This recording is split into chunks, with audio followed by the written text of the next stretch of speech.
Hello ranker समस्त को स्वागत करछि आज यूट्यूब लेसन को। तेणु आज आम भिडियो लेसन ने SSB TGT RST LTR OST जो जियोग्राफी सिलेबस रही तार आज भेरी फास्ट चैप्टर जोटा अच्छी फिजिकल जियोग्राफी इंडिया फिजियोग्राफी आम आरंभ करा जाऊँगी। तेणु जदि ये चैनल नुआ अच्छे निहाती भाव चैनल को सब्सक्राइब करनी वीडियो लाइक करूँ। टेलीग्राम चैनल जॉइन करनी टेलीग्राम पीडीएफ आप पाइबे। आज बेसिक पूरा मुझे स्टार्ट करी आज फिजियोग्राफी इंट्रोडक्शन क्लास हम। तेणु समस्ते धीर स्थिर भाव में आप शुणु कौन भी लाइन को स्किप करेंगे ना। जदि वीडियो स्पीड हो स्लो करनी जब स्लो अच्छे स्पीड करनी आज रोइस। तेणु आज आम चलते स्टार्ट करवा आज लेसन को कौन रही फिजियोग्राफी रे। आज हूँ इंट्रोडक्शन क्लास केवल इंट्रोडक्शन जी जाना कथा से मुझे जनइबी। नेक्स्ट क्लास टू आम पाठ भर को जावा। तो आज हूँ इंट्रोडक्शन फिजियोग्राफी। तो देखो फिजियोग्राफी ऑफ इंडिया जियोग्राफी गोटे फास्ट क्लास। प्रथम आम जाना जे फिजियोग्राफी माने कौन। तो देखो physiography means the study of the physical features of the earth surface such as mountains plains plateaus rivers and deserts. तो गोटे कथा मुझे कही रखा चाहे जे आमर पृथ्वीर जो रही आम पृथ्वीर जो रही भूमंडलटी से भूमंडल आम विभिन्न प्रकार भूरूप देखा आम पाँच भूमिर रूप को। जमीक कौटी पहाड़ अच्छी कौटी झरणा अच्छी कौटी नदी अच्छी कौ जगार आम कहीपर मरुभूमि अच्छी कौ जगार समतल भूमि अच्छी कौ जगार मालभूमि प्लाचू रही। तेणु आमर पृथ्वीर भूमि रूप सबुआड़े सामान ना। तो विभिन्न प्रकार एरिया को जदि जीवा आम विभिन्न प्रकार भूमि रूप पाइबा। कौटी मरुभूमि पाइबा तो कौटी पहाड़िया एरिया पाइबा तो कौटी नदी एरिया पाइबा कि कौटी समुद्र कूलिया एरिया पाइबा। तो ये डिफरेंट प्रकार आमको कौन देखा मिले ना भूमि रूप देखा मिले भूमिर विभिन्न प्रकार रूप देखा मिले।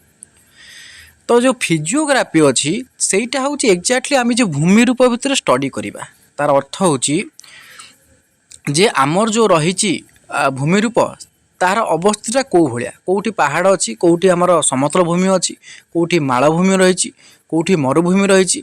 तो विभिन्न प्रकार जो भूमि रूप रही ताकू प्लेन से ही जिनस को ऑब्जर्वेशन करने को फिजियोग्राफी एक्चुअली कहा जाए। तो देख लिखाई जे physiography means study of physical features. Physical features कହାର स्टडी करवा फिजिकल फीचर्स मान हूँ भौतिक लक्षण। तेणु भौतिक लक्षण कହାର ना ऑफ द अर्थ सरफेस जो पृथ्वीर जो पृष्ठभूमि रही से पृथ्वीर पृष्ठभूमिर भौतिक लक्षण गुड़िक आम स्टडी कले फिजियोग्राफी कहा जाए। ताल प्रश्न उठुची पृथ्वीर पृष्ठभूमि माने पृथ्वीर पृष्ठटा उपरटा से विभिन्न प्रकार फिजिकल फीचर्स रही। केमी फिजिकल फीचर्स जमी कौटी आम देखा माउंटेन रही पृथ्वी पृष्ठ में कौटी देखा आमर गोटे प्लेन कौटी समतल भूमि रही तो कौटी रिभर्स कौटी गोटे भूमि उपर रिभर्स नई बही जाइए कौटी भूमि उपर गोटे ओशन समुद्र अच्छी कौटी भूमि उपर गोटे डेजर्ट मरुभूमि रही। तेणु ये कौन भूमि उपर विभिन्न प्रकार कौन हो आम देखा पाँच विभिन्न प्रकार लक्षण विभिन्न प्रकार आम कहीपर जे फीचर्स गुड़ा देखा पाँच। तो ताकू कह जाए कौन ना physical features such as mountains plains plateau river desert. ये आम विभिन्न प्रकार रूप आम देखा पाइबा आम पृथ्वी पृष्ठ में कौटी पहाड़ अच्छी कौटी आम कहीपर समतल भूमि अच्छी ये विभिन्न प्रकार भूमि देखा पड़ा।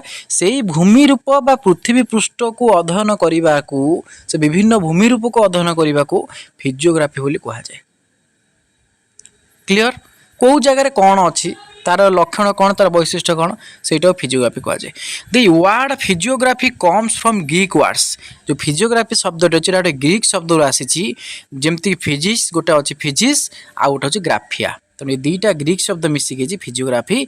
फिजिक्स मान हूँ नेचर फिजिक्स मान हूँ नेचर तो फिजिक्स बोली कहीपर फिजिक्स मान हूँ नेचर आ ग्राफिया मान हूँ डिस्क्रिप्शन बा राइटिंग बा ताको स्टडी कहीपर। तेणु फिजियोग्राफी कहले नेचर विषय स्टडी करा बुझाए। नेचर माने कौन नेचर मान हूँ प्रकृति है। तेणु नेचर मान हूँ प्रकृति। तेणु से प्रकृति उपर स्टडी करने को आम कौन कौन कह जाए ना फिजियोग्राफी से सृष्टि फिजिक्स आ ग्राफिया जोटा नेचर उपर स्टडी करने कथा कहुई। ग्राफिया मीन्स स्टडी करवा है डिस्क्रिप्शन करवा स्टडी करवा गवेषणा करवा ताकू कहुई कौन ना फिजियोग्राफी। ହେଲେ ଗୋଟେ ଗ୍ରୀକ୍ ଶବ୍ଦରୁ ଆସିଛି। ତ ଓଭରଅଲି କହିବାକୁ ଗଲେ ପୃଥିବୀ ପୃଷ୍ଠରେ ଯେଉଁ ବିଭିନ୍ନ ଭୂମି ରୂପ ରହିଛି ସେ ପୃଥିବୀ ପୃଷ୍ଠକୁ ବିଭିନ୍ନ ଭୂମି ରୂପକୁ ଅଧ୍ୟୟନ କ'ଣ କୁହାଯାଏ ନା ଫିଜିଓଗ୍ରାଫି କୁହାଯାଏ। କେଉଁଠି ପାହାଡ଼ ଅଛି, କେଉଁଠି ଆମେ କହିପାରିବା ସମତଳ ଭୂମି ଅଛି, ବୁଝିହେଉଛି ନା, ତ କେଉଁଠି ମରୁଭୂମି ଅଛି, ତ ସେଇ ଯେଉଁ ଭୂମି ରୂପ ସବୁ ବିଭିନ୍ନ ପ୍ରକାର ଅଛି, କେଉଁଠି କ'ଣ ଅଛି ପୃଥିବୀ ପୃଷ୍ଠରେ, ତ ତାକୁ ଗୋଟେ ଆନାଲିସିସ୍ କରିବାକୁ ଫିଜିଓଗ୍ରାଫି କୁହାଯାଏ। ବୁଝିହେଉଛି।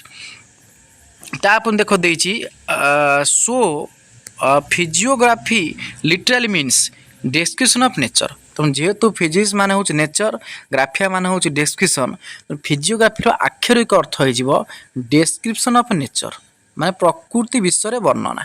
ଡେସ୍କ୍ରିପସନ୍ ମାନେ ହେଉଛି ବର୍ଣ୍ଣନା, ନେଚର ମାନେ ପ୍ରକୃତି। That is study of natural features of earth. ତେଣୁ ଆର୍ଥର ଯେଉଁ ପ୍ରାକୃତିକ ରୂପ ରହିଛି, ନ୍ୟାଚୁରାଲ୍ ଫିଜିକାଲ୍ ଫିଚର୍ସ ରହିଛି, ପ୍ରାକୃତିକ ଭୌତିକ ରୂପ, ସେଇ ପ୍ରାକୃତିକ ଭୌତିକ ରୂପର ଅଧ୍ୟୟନକୁ କୁହାଯାଏ ଫିଜିଓଗ୍ରାଫି। ତ ପୃଥିବୀର ଯେଉଁ ରହିଛି ପ୍ରାକୃତିକ ଭୌତିକ ରୂପ, ମାନେ ସେଟା ପ୍ରାକୃତିକ, ଯେଉଁ ପାହାଡ଼ ହେଇଛି ପ୍ରାକୃତିକ, ଯେଉଁ ଭୂମି ରହିଛି ପ୍ରାକୃତିକ, ଆମେ ଯେଉଁ ମରୁଭୂମି ଅଛି ପ୍ରାକୃତିକ, ସେ ପ୍ରାକୃତିକ ସେଟା ସବୁ ଭୌତିକ ରୂପ। ଭୌତିକ କାହିଁ କୁହାହେଲା? ଫିଜିକାଲ ମିନ୍ସ ତାକୁ ଦେଖି ହେବ, ଛୁଇଁ ହେବ। ତ ପୃଥିବୀ ପୃଷ୍ଠର ଯେଉଁ ଭୌତିକ ଆମର ପ୍ରାକୃତିକ ଭୌତିକ ଲକ୍ଷଣ ଗୁଡ଼ିକ ରହିଛି ସେଇଟାକୁ ଅଧ୍ୟୟନ କରିବାକୁ ଫିଜିଓଗ୍ରାଫି କୁହାଯାଏ। ଯେହେତୁ ସେ ଜିନିଷକୁ ଆମେ ଦେଖିପାରିବା, ଛୁଇଁ ପାରିବା, ସେଟା ଭୌତିକ ବା ଫିଜିକାଲ। ଆଉ ଆମର ନେଚୁରାଲ କାହିଁକି? ସେଟା ଭଗବାନ ତିଆରି କରିଛନ୍ତି, ସେଟା ନେଚୁରାଲ। ଆଉ ସେ ନେଚୁରାଲ ଫିଜିକାଲ ଆଉ ରହିଲା କ'ଣ? ଫିଚର ମାନେ ଲକ୍ଷଣ। ଯେତେକ ପ୍ରାକୃତିକ ଭୌତିକ ଲକ୍ଷଣ ରହିଛି ପୃଥିବୀ ପୃଷ୍ଠର, ସେଇ ବିଷୟରେ ଷ୍ଟଡି କରିବାକୁ ଫିଜିଓଗ୍ରାଫି କୁହାଯାଏ। ମୋଟାମୋଟି କହିଲେ ପୃଥିବୀ ପୃଷ୍ଠରେ ଯାହା ସବୁ ଅଛି, ମାନେ କେଉଁଠି ପାହାଡ଼ ଭୂମି ରହିଛି, କେଉଁଠି ଆମର ମରୁଭୂମି ରହିଛି, କେଉଁଠି ସମତଳ ଭୂମି ରହିଛି, ବୁଝିହେଉଛି, ତ କେଉଁଠି ଉପକୂଳ ସମୁଦ୍ର ଉପକୂଳିତ ଅଞ୍ଚଳ ରହିଛି ଭୂମି ରୂପ। ତ ଏଇଭଳିଆ ବିଭିନ୍ନ ପ୍ରକାର କ'ଣ ରହିଛି ନା ଆମର ଫିଜିକାଲ ଫିଚର୍ସ ରହିଛି ବା ଭୌତିକ ରୂପ ସବୁ ରହିଛି। ତାରି ବିଷୟରେ ଡିଟେଲ୍ସ ଆନାଲିସିସ୍ କରିବାକୁ, ଷ୍ଟଡି କରିବାକୁ ଫିଜିଓଗ୍ରାଫି କୁହାଯାଏ। ହେଲା, ଇଏ ତ ପୃଥିବୀ କଥା ଆମେ ଆଲୋଚନା କଲେ। ଆମର କିନ୍ତୁ ସିଲାବସ୍ରେ ଅଛି କ'ଣ ପିଲେ ନା ଫିଜିଓଗ୍ରାଫି ଅଫ୍ ଇଣ୍ଡିଆ। ଇଣ୍ଡିଆ ବିଷୟରେ ଇଣ୍ଡିଆର ଫିଜିଓଗ୍ରାଫି କଥା କୁହାଯାଇଛି।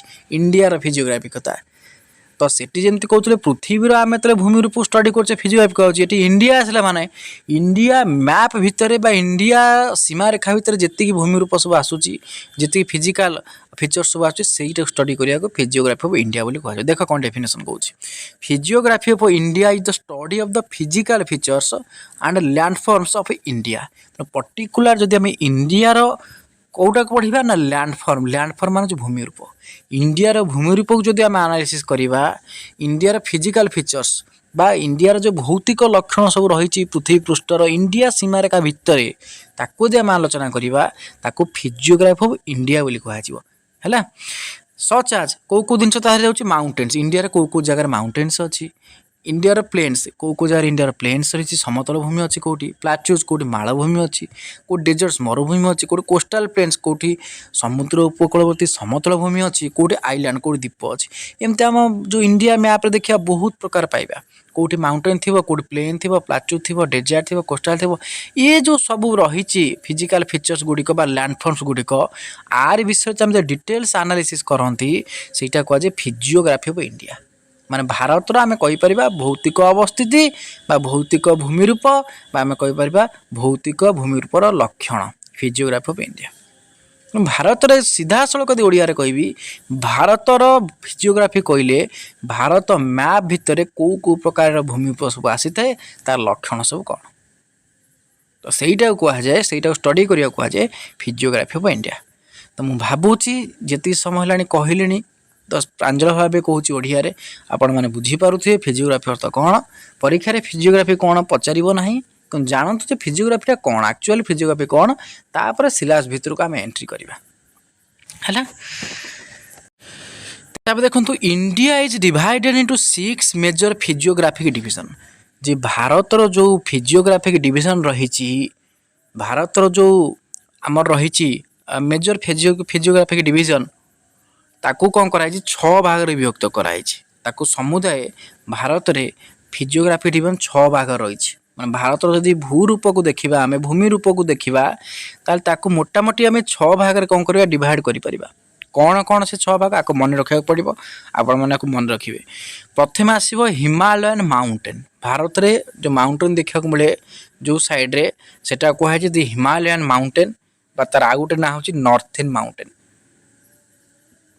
ये है गोटे फिजियोग्राफी डिविजन एक नंबर।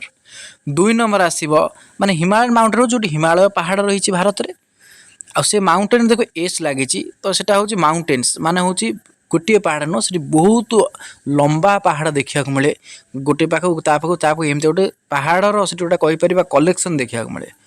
तो सी हूँ गोटे भूमि रूप भारत हिमालयन माउंटेन्स ताको कहुए नॉर्दर्न माउंटेन। कहीं नॉर्दर्न माउंटेन कहुए सी नॉर्थ दिगरे नॉर्थ मान हूँ उत्तर तो उत्तर दिगरे देखा कहीं भी नॉर्दर्न माउंटेन बोली कहती।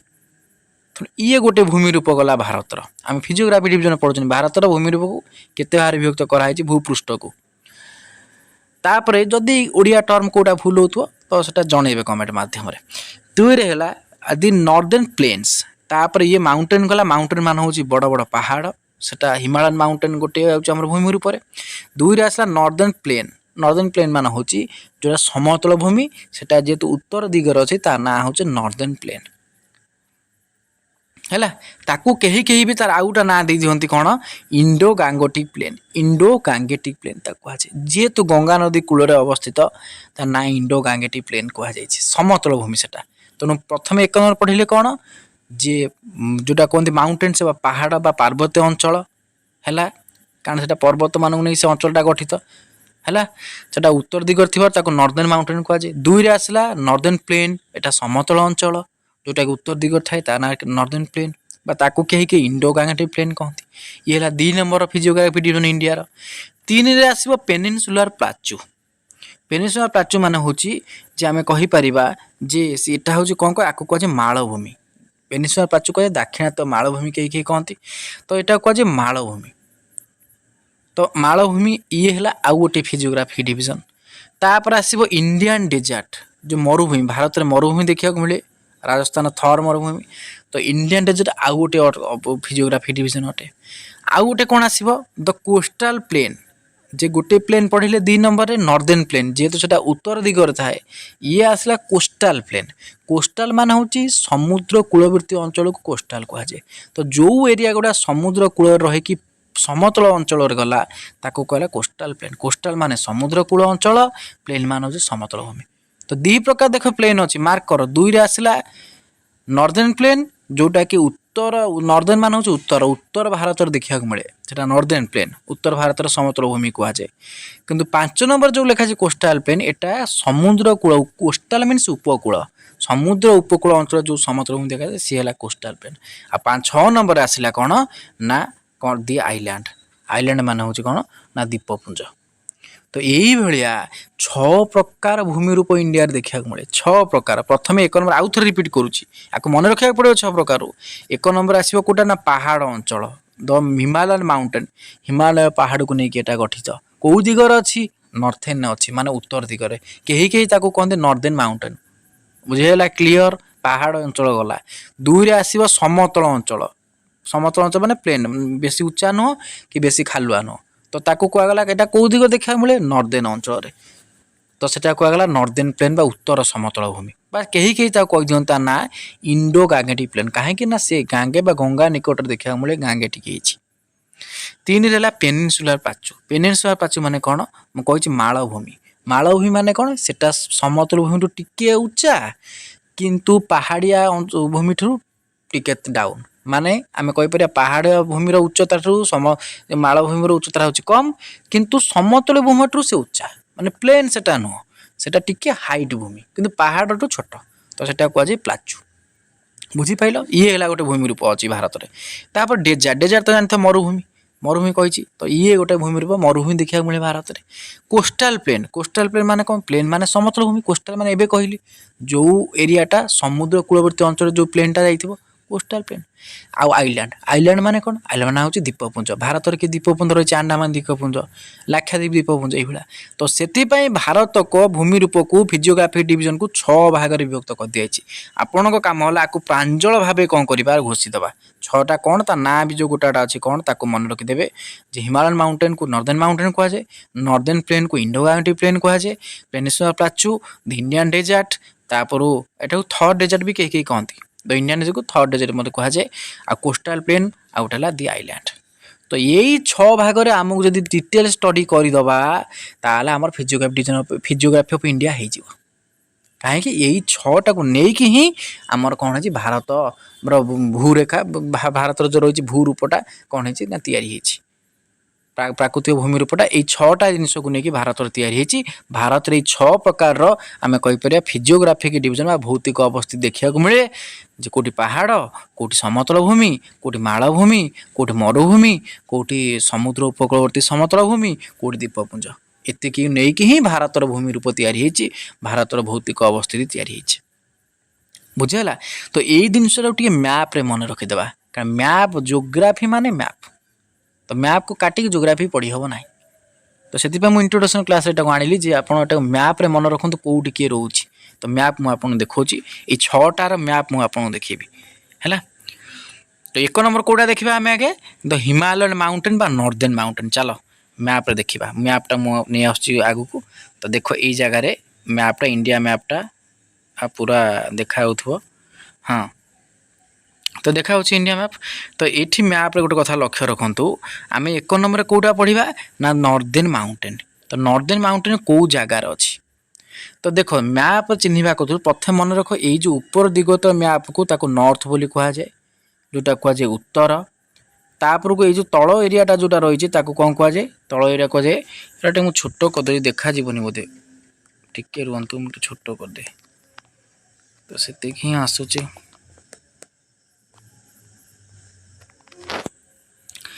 तो देखा टिके रुहतु तो ये देखो ये जो ऊपर भाग अंचल मैप्र एटा को नॉर्थ कह जाए माने उत्तर यहाँ हूँ नॉर्थ दिग मैप चिन्हतु आग ये जो यपट दिग अच्छी पूर्व कह जाए ईस्ट मैप्र डाण पटटा ये बाम पटू कह जाए वेस्ट तलटा कह जाए कौन ना साउथ साउथ मान हूँ दक्षिण तो मन रहा 4टा दिग आगे मन रखिए मैप्र ऊपर है नॉर्थ उत्तर नॉर्थ मान हूँ उत्तर तलपटा हम साउथ जोटा कह जाए आमर कौन ना हूँ दक्षिण आएपट रईट सैड्टा हम ईस्ट पूर्व आपर लेफ्ट सैड है वेस्ट जोटा कह जाए पश्चिम 4टा दिग आमर अच्छी आम मैप्रे आइडेंटिफाई करवा जो 6 प्रकार देखु रहा से 6 प्रकार जिनस को आम आइडेंटिफाई करा पड़ो जे कौ दिगरे किए रही 6 प्रकार जो आम फिजियोग्राफी डिविजन बोले प्रथम था नॉर्दर्न माउंटेन नॉर्थ डायरेक्शन कौटा एन लिखाई ऊपरटा तो नॉर्दर्न माउंटेन देखिपु जोटा ब्राउन कलर रही देख मैप कर कौटा नॉर्दर्न माउंटेन कौ कलर देखा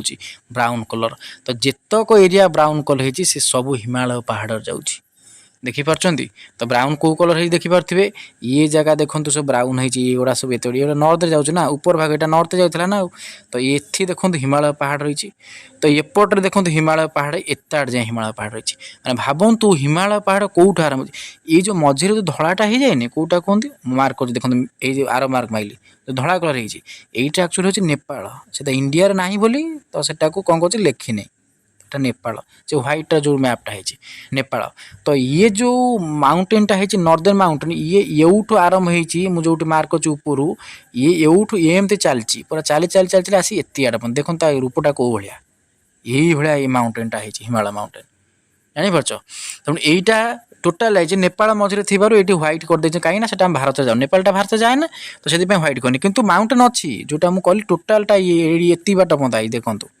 आउ थे मुझे लिभे मार्क कर देखो से हिमालय नॉर्दर्न माउंटेन कमी जाइए देखो यूठू स्टार्ट होठू एमती आसी देखिए ब्राउन कलर ना ये ब्राउन कलर ये व्हाइट रे भी जाइए कि मार्क करने कारण नेपालटा बाहर अच्छी बोली तो एम जाए यूठू जाए एमती आसी एमती मिसी देखो एत बाट पर्यटन जाइए तो एत बड़ एरिया है कौन कहले नॉर्दर्न माउंटेन माने हिमालय जो रही उत्तर जोटा आम कहे उत्तर पार्वत्य अंचल बा हिमालय पूरा सेउठू से लंबा तो यहाँ बुझीपारे ये गला गोटे काटागर तो एतक है गोटे भूमि रेख खाली पहाड़ ये केवल पहाड़ कारण माउंटेन पा खाली पहाड़ मैप्रे मन रही तो कौट के नॉर्दर्न माउंटेन पूरा आखि बंद कर मन रखि जे यूठू स्टार्ट हो माने नॉर्दर्न रु तो यूठू लंबी लंबी एमती आसठू लंबी लंबी एम जाइए कौटी ना जाकि एत आड़ पता आई तेणुक कलरटा मन रख दियो ब्राउन कलर ये जाइए नॉर्दर्न माउंटेन ये गला नॉर्दर्न माउंटेन जानीपारे मैप्रे आइडेंटिफाई करेंगे तापर देखो माने ये जगार हिमालय पहाड़ सब रही दुई देखा आम दुई था नॉर्दर्न प्लेन दुई था कौन नॉर्दर्न प्लेन तो नॉर्दर्न प्लेन कलर था देखो ग्रीन कलर देख दे बॉक्स करदेली ग्रीन कलर तो ग्रीन कलर देखो कौटी अच्छी है एत बाट ये नॉर्दर्न प्लेन कारण यहाँ नॉर्थ भाग जाइए ना तो देखिपे एटा এইগুড়া এইগুড়া देखो ग्रीन कलर जोड़ा এইগুড়া হচ্ছে नॉर्दर्न प्लेन कारण এটা नॉर्थ दे मैप को भाग करदेवी तो ये एमती 4 भाग रे तो हिसाब करंतु जेटा कोइरे जीव नॉर्थ एरिया रे ही जीव बुझे होची तो नॉर्थ एरिया रे ही जीव तो नॉर्थ भाग जदि गला ता चिंता करंतु जे नॉर्थ एरिया रे कोडा जीव एतक जीव हे नॉर्दर्न प्लेन ने ये खाली एति कि नुह ये भी देखो नॉर्दर्न प्लेन टी अच्छी यहाँ को मार्क करेंगे तो उत्तर भारत समतल भूमि एतक एरिया जाइए प्लस एतक एरिया जाइए तो ये है नॉर्दर्न प्लेन जापारे मैप्र तो ये है नॉर्दर्न प्लेन माने उत्तर समतल भूमि माने सी एतक अंचल समतल भूमि माने प्लेन ग्रीन कलर जोटा है तो ये भी टी समतल भूमि रही है को भूलिए ना तो ये टोटाल कवर हो समतल भूमि प्लस एतक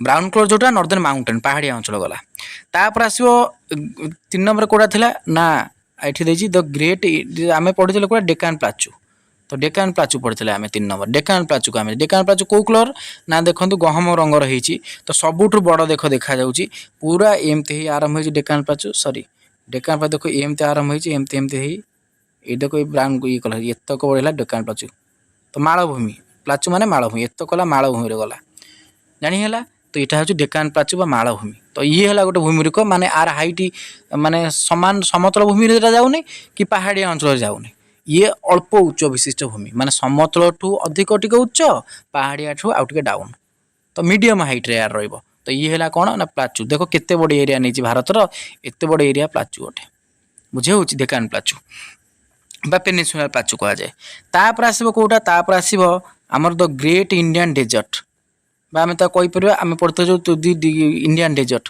तो इंडियन डेजर्ट कौट आसे मरुभूमि मरुभूमि कौट अच्छे गोटे जगह देखते अच्छी ये राजस्थान यहाँ कौन कहे ना मरुभूमि कहे देखो यहाँ है मरुभूमि है यहाँ मरुभूमि तो एतिक अंचल मरुभूमि ये गला तापर आसो कौन कोस्टाल प्लेन मुझे 2 प्रकार प्लेन अच्छी गोटे प्लेन अच्छी कौ जगार गोटे अच्छे नॉर्दर्न प्लेन उत्तर भारत देखा मिले जोटा ग्रीन कलर होती ये जो कोस्टाल प्लेन अच्छी आ कलरटा से कौन कर कहल पूरा डीप ग्रीन कर देखो कोस्टाल प्लेन कहले समुद्र उपकूल देख समुद्र कौ कलर है जापरचंती ये जो सब ये कलर है नहीं जो पानी कलर देख ब्लू टाइप एगुड़ा सब समुद्र जानी हो सब समुद्र तो समुद्र कूलवर्ती अंचल जोड़ा जाइए देख समुद्र कूल जोड़ा लगी सेगुड़ा सब आसो कौन कहल सेगुड़ा सब आसो कौ प्लेन ना कोस्टाल प्लेन जनरल कथा समुद्र कूल जोटा आसे कोस्टाल प्लेन हो तो ये समुद्र कूल कौड़ा जाइए देखूँ समुद्र कूल देखो मार्क कली है युड़ा डीप ग्रीन युड़ा है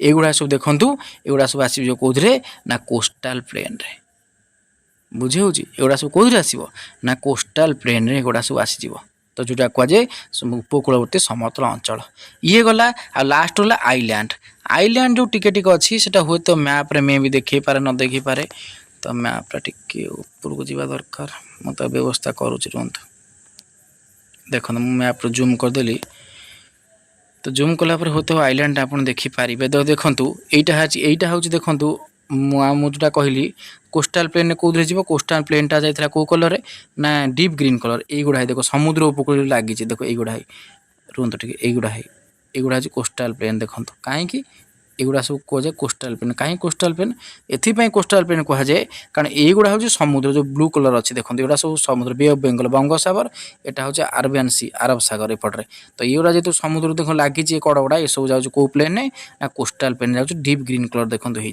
जापारे तो ये कड़े कड़े कड़े कड़े जाइए तो ये है कोस्टाल प्लेन आउ रहा कौन बाकी लास्ट आइलैंड 6 प्रकार ना लास्ट आइलैंड देखो कौ कलर है ये देखो अंडमान निकोबर आइलैंड लिखाई अंडमान निकोबर द्वीपपुंज कौट कहले ये देखो यहीटा है देखा ना सहीटा है लाक्षाद्वीप टिके देखो छोट छोट छोट छोट देखा बिंदु टाइप स्पट गुड़ा है तो युड़ा हूँ आइलैंड ये कर तो ये भूमिरूप आम भारत देखा मिले 6 प्रकार जो ये 6 प्रकार देखिपे ये 6 प्रकार रंग आपड़ी किए कौ रंगर आप जापे बुझीगला तो जदि मुझे आपको आउ थे देखेबी टी ये करी कौन कौटा जाऊँगी आप जापरे जे प्रकृत में आपणकर कौटा कौन जाऊँगी आप जापरे तो रुहतु आप देखा आउ थे मुझे रिकल करदे देखूँ कौटा मैपटा को जिते मन रखे से भल प्रथम नॉर्दर्न माउंटेन कौटू कौटू आरंभ है देखो ये ऊपर total north area total Yutu एमती कंटिन्यू कर आसो एत आटा पता नॉर्दर्न माउंटेन ये पड़ेगा पहाड़िया अंचल